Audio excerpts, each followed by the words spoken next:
Good morning. Thank you so much, Ayo. And yes, this is Business Morning on Sunrise Daily. Yes, we'll do about 30 minutes of business before we head back to those serious security and current affairs conversations. So let's head to the global space now. Oil prices dipped on Tuesday, and that's due in part to the prospect of rising supply from Russia, slower than expected downstream demand in sectors such as jet fuel, and cautious trading ahead of the Fed's decision on U.S. interest rates. Remember, inflation numbers came out, so we're expecting the rate cut now. Well, let's look at the numbers. Unfortunately, I do not have that yet. I hope to have it. Okay, there you have it. For the numbers, we see that Brent is down because of obviously of that supply from Russia. We see that the Brent crude futures for May delivery, those are the numbers we have now. For May, down 0.15% to $86.75 a barrel. I mean, this Brent has struggled since last week from about $82, and then we see it now hit 86, which is rather high for a bit now. While U.S. West Texas Intermediate crude, that's the one from the United States, also dropped 0.18% to $82.52 a barrel. WTI April contract, which expires tomorrow, fell 15 cents, and both benchmarks reached a 4-month high in previous session, buoyed by lower crude exports from Saudi Arabia and Iraq and signs of stronger demand of economic growth in China as well as in the United States. Now, regarding Russia, supply concerns stemming from increased exports following Ukrainian attacks on the country's oil infrastructure continued to pressure prices downwards. Russia will increase oil export through its western ports in March by almost 200,000 barrels per day against a monthly plan for 2.15 million barrels per day, while on a daily basis, shipment is expected to increase by 10% compared to its initial plan for March. Prices were weighed down by uncertainty about how U.S. interest rate would pan out. I mean, we know that a lot of analysts are saying that we expect it to, they expect the interest rate cut to start by June, but they're meeting on Wednesday, that's tomorrow. So we expect to get more information regarding that expected interest rates. On the demand side, analysts are slightly cautious on the demand growth coming from the jet fuel sector ahead of the summer traveling season in the third quarter of the year. We'll go to the grain space now. Chicago wheat futures were unchanged on Tuesday after export-threatening Russian attacks on Ukrainian ports. They are hitting the agriculture facilities while Ukraine is hitting the oil facilities in Russia. Not a good one for the world at all. No winner here, no loser, I say. I mean, we all lose. No winner seems to be coming out of this. More than 2% in the previous session, but prices remain near their lowest since 2020 amid plentiful supply. Soybean and corn futures rose slightly. The most active wheat contract on the Chicago, there you have corn, went up 0.3% at $4.37 for a quarter of a bushel. The contract fell to $5.23 for half a bushel. That's its lowest since August 2020 amid a flood of cheap grain coming from Russia, which has had 2 large production years and expect a third this year. Russian air attacks at the weekend damaged agricultural enterprises and destroyed several industrial buildings in the port of Odessa in Ukraine, another significant grain exporter. The Black Sea port city in Mykolaiv was also hit with Ukrainian strikes against Russian oil refineries and Vladimir Putin's re-election as Russia's president, raising fears that tensions between the two countries might escalate. Russian export prices have increased slightly in recent days, but remain low, according to traders. Well, we'll come back to Nigeria at this time, where the Bank of Industry is assuring Nigerians that it will maintain its interest rate in spite of economic headwinds and the increase in the interest rate by the meeting, the MPC meeting, remember that met about a month ago. Another meeting coming up next week, so we will start looking at that. The managing director of the bank, Dr. Olashukbo Olusi, who met with journalists in Lagos to share his plans for small businesses, says that this commitment is because the BOI is not profit-driven, but targets boosting economic activities in the real sector. This meeting because there's a huge demand for development financing in the country. We are charging interest rates single digit, 10%. Right? We will maintain that for the most part, right? Because we have the support and the backing of the central bank and also the federal government in some of the fundraising activities. And that's the commitment that we give. We can try to maintain the low interest regime that at which we've been giving many of our lines of credit and support to the economy. And that is critical. At a time when there are inflationary pressures and people are not so willing to invest, you need relatively cheaper interest rates to convince investors to continue to invest, particularly the private.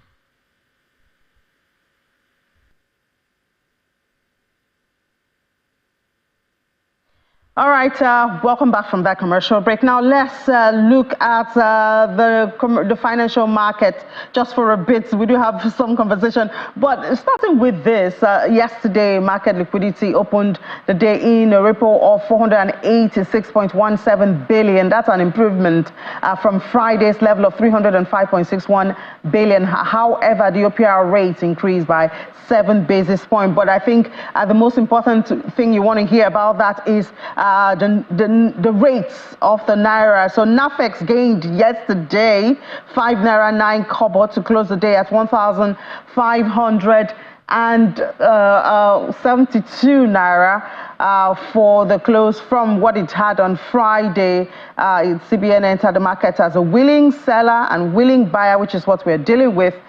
For the NAFEX, it closed at 1,997 Naira 34 kobo after opening at 1,602 Naira 43 kobo. There was a gain of 32 kobo. That's a NAFEX. NAFEN gained more, 1 Naira 86 kobo to close at 1,572 Naira 86 kobo after it opened at 1,605 Naira. So, well, it was a bit of improvement yesterday, but we hope sustenance is what we're looking for, I guess.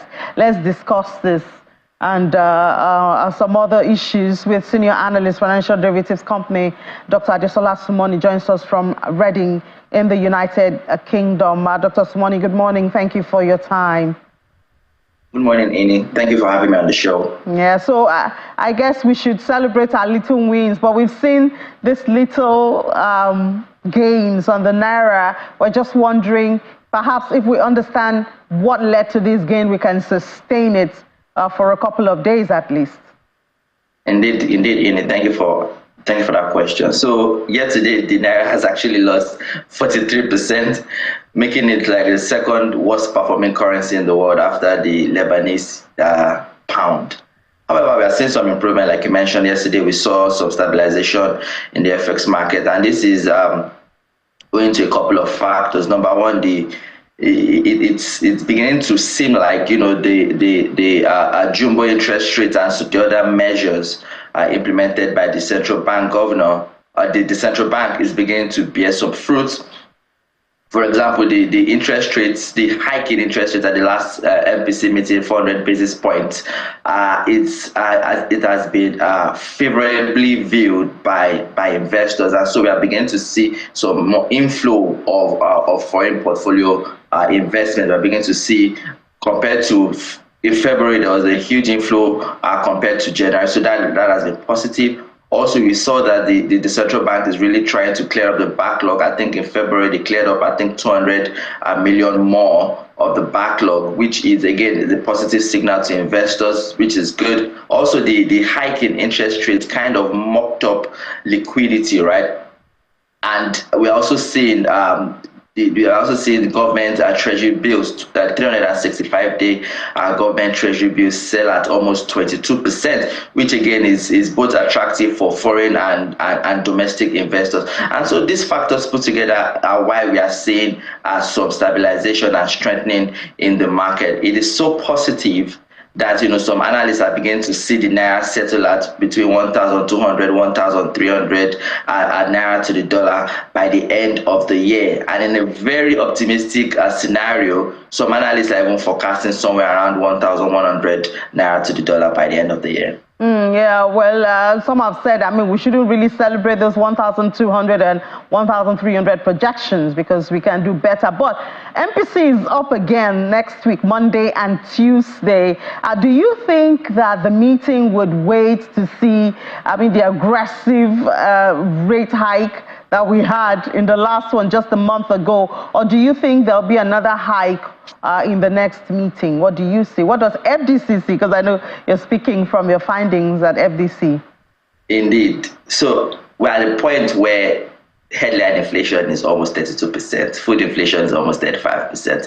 There is need to anchor inflation. There's need for bold moves, right? If you think inflation is so high in Nigeria, just look at Ghana. December 2022, inflation in Ghana was around 54%, right? And so we believe at FDC that there's need for bold action. So we expect a further tightening in the benchmark interest rate, somewhere in the range of 100 to 150 basis points, again at the meeting next week. And the purpose of this is to anchor inflation, is to mop up excess liquidity in the market, but also to attract foreign portfolio investors into the country to ease some of these pressures on the foreign exchange markets.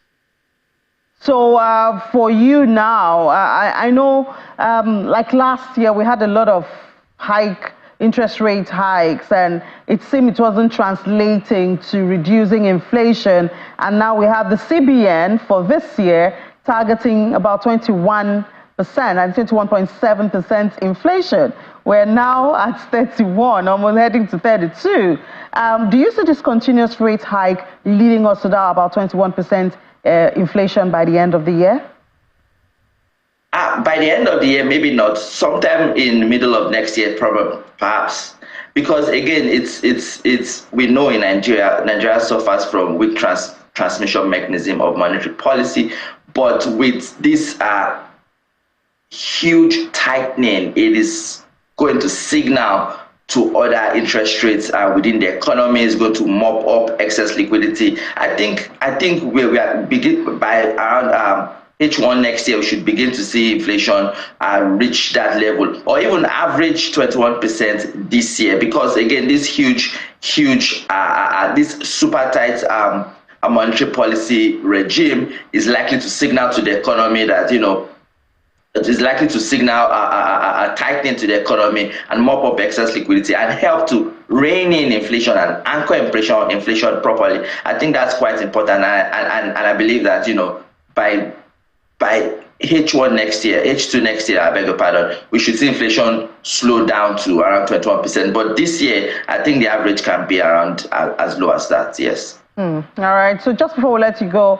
what's going on in the commodities market? I think cocoa is in the news. Yes, indeed. Cocoa is in the news because we are seeing the price of cocoa increase to record highs. Like as at yesterday, the price of cocoa was around $8,300 per ton, which has doubled year to date. And that's mainly because of production problems in West Africa, in Ghana, in Ivory Coast, in Nigeria, and Cameroon. Issues such as whether excess rain or excess heat or excess dryness and diseases are kind of constraining production and exports in these growing countries. For example, in Ivory Coast, we've seen harvest for this marketing year down around 30% year on year, which again is reducing cocoa supply globally. Remember, this region accounts for around 45% of cocoa supply globally. And so with these production challenges and export challenges, it is affecting cocoa prices globally. So much so that the International Cocoa Organization has forecast for a third year a deficit of cocoa in the global market, a deficit of around 400,000 tons this marketing year. And I think that has significant implications for the price of chocolate. We're already seeing some producers already seeing huge shortages of actual cocoa in the market, and some producers are beginning to either reduce the size of their chocolate bars, or they're beginning to switch to cheaper alternatives like palm oil, or even reducing the cocoa content of their chocolates altogether. So you begin to see alternatives like white chocolate or caramel chocolate. These are just smart ways to account for the shortage of cocoa in the market without actually reducing the price of chocolate. No, Dr. Simoni, I must say that, thank God Valentine is over before we have all of this. And I think back there in the UK, you would talk about the chocolate more. Back here in Nigeria, we'll talk about the rice and the gari and the yam much more at this time. Thank you so much, Senior Analyst with Financial Derivatives Company, Dr. Adesola Simoni. All right, now let's take a commercial break. We'll be back for the next conversation.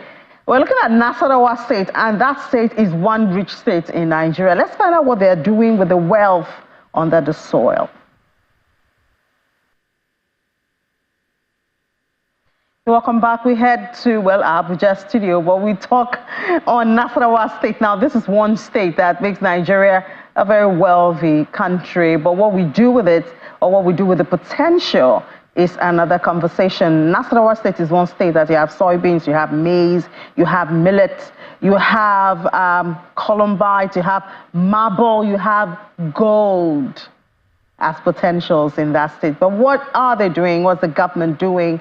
How are they working to explore and exploit these potentials into reality? We have the Managing Director of Nasarawa Investment and Development Agency joining us here. He's Mr. Ibrahim Abdullahi. Joins us from Abuja studio. Mr. Abdullahi, thank you so much for your time. Good morning. Good morning, and thanks for having me. It's a pleasure to be here. Great. So we know that as the Investment and Development Agency in Nasarawa State, you have the responsibility to make the investing environment friendly. And I mean, since there's a lot to attract people, but I don't know, how much of that have we explored? Looking at the agriculture, looking at the solid minerals, if you have gold, you should be rich. Maybe I should ask, how rich is Nasarawa State at this time?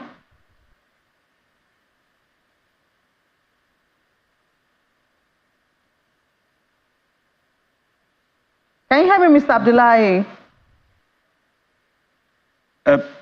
Yeah, sorry, I missed you for a second. Okay, so I'll just repeat myself. I was saying that in Nasarawa State, you have a whole lot of potentials. In agriculture, you have millet, you have soybeans, you know, those crops that are being traded on the international front. We talk about the exchange, and every day we talk about global grains here. Then for non-agriculture, you have things as precious as gold. But what have you been doing with these potentials in Nasarawa State, especially as the Investment and Development Agency? Well, thank you very much. Nasarawa State is largely an agrarian state. We're also about the most mineralized state in the country in terms of solid minerals. So immediately the coming into office of Governor Abdullahi Sule in 2019, he rolled out a very ambitious plan, which is called the Nasarawa Economic Development Strategy. And at the core of that plan is realizing that government does not have enough resources to harness the potential of the state to revitalize the economy of the state. So the key strategy to revitalize the economy of the state based on this very ambitious plan is to leverage private sector capital and private sector expertise. What have we been doing in this regard? We have rolled out the most ambitious reform of our business environment since the creation of the state. The idea is to invite private sector, more businesses to invest in the state. We truly believe that at the At the heart of revitalizing economy lies the need to have more private sector investments, because businesses are the best managers of risks. They are the best employers of labor. And we also recognize our role as government as an enabler. So we continue to improve the state's business environment. You will see over the past years that we've had an influx of investments and investors, mainly in agriculture and in mining. Some of the biggest players in that sector have come to invest in Nasarawa State or are in the process of investing in Nasarawa State. At our inaugural Nasarawa Investment Summit in 2022, we had an investment pledge of over 500 million US dollars, mainly in the agriculture sector. Currently, the largest sugarcane plantation in Africa is being put together in Nasarawa State, in an area called Tunga in Awe local government. As you also may be aware, the largest lithium processing plant in Nigeria, first of its kind, 250 million USD investment, is currently under construction in Nasarawa. So from mining to agriculture, the governor has led a very ambitious plan to invite more private sector players into the state to harness this God-given potential and realize a vision for a truly prosperous economy for the state. So very interesting, Mr. Abdullahi. But, you know, I was just going through your site to get more information about your agents. And I see the latest number that we have here is from the second quarter of 2021. So, you know, it would be really interesting, perhaps you talk to your web background guys to update some of this information, because if you want the private sector, I mean, especially if you want international investors, they'll go to your website to try to get information. And if what I have here is second quarter of 2021, where you attracted over 300 million investment, then you leave your investors wanting for more.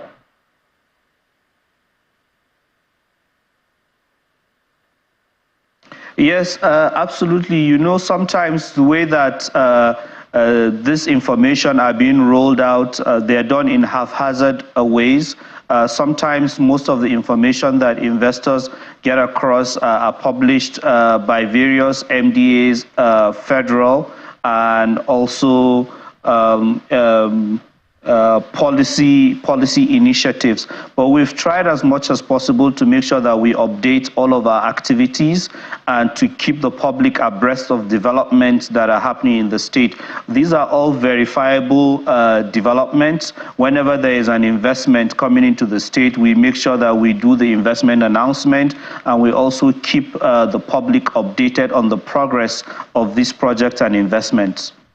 Okay, so what are your targets, or what group are you targeting as your investors? And also considering the need for skill sets that is required to explore, especially your mineral resources. How do you handle these two parts? Because it means you're not just asking people to bring in their funds, you also need the residents or the indigents to be able to participate to provide the skills needed.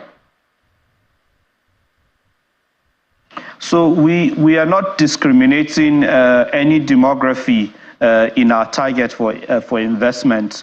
We're targeting both the big ticket investors like Dangote and flour mills. We're also targeting medium-sized investors that will come and spend $500,000 to $1 million in the state.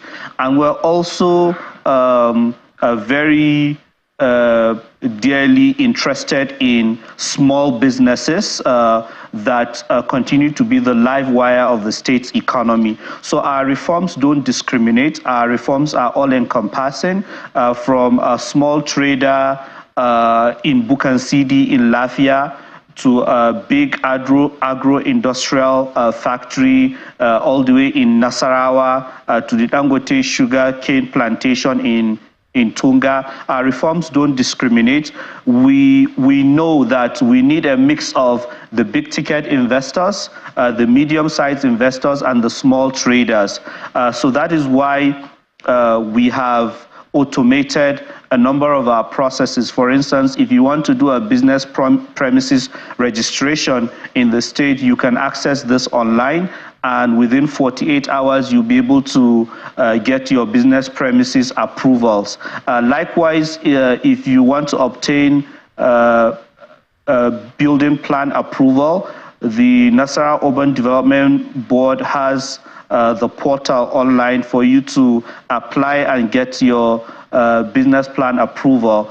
Same goes for the processing of certificate of occupancy, which is a very vital piece of document for people who want to come and do business in our state. Well, we have to tell you, Mr. Abdullahi, there's a whole lot expected from someone in your position if you're going to make the environment business-friendly or investor-friendly, and then you have so much potentials in Nasarawa State. And, investors would want to obviously get new information from you. So thank you so much, Mr. Abdullahi, the Managing Director of Nasarawa Investment and Development Agency, for your time. We wish you all the best in your work.